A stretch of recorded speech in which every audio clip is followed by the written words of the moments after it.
मुझे instant instant मुझे फैसला करने का हैबिट है। मैं इंस्टेंट जवाब देना चाहती हूँ। सो मेरे अंदर बहुत सारी ऐसी चीजें हैं जो मुझे इंस्टेंट वो करनी रहती है। तो फिर सोचने का टाइम अपने पास नहीं रहता है। मुझे बहुत गुस्सा आता है। अगर कोई चीज गलत होती है तो मुझे बहुत गुस्सा आता है। मैं तुरंत उससे बहस करने लगूंगी उस बात पे। और जब तक वो चीजें होती नहीं है मैं बहुत अग्रेसिव हो जाती हूँ अगर कोई चीजें गलत होती है तो।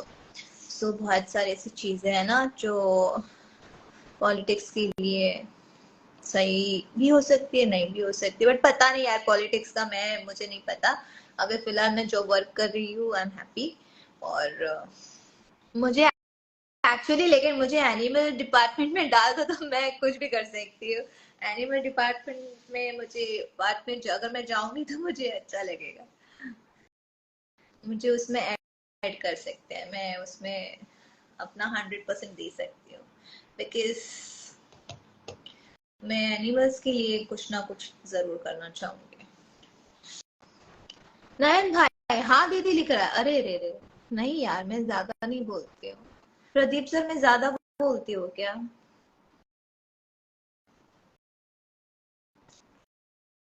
जय श्री कृष्ण। जय श्री राम। सबको लगता है मैं सिर्फ जय श्री कृष्ण करती हूँ, जय श्री राम नहीं बोलती हूँ। हर हर महादेव। जय श्री कृष्ण।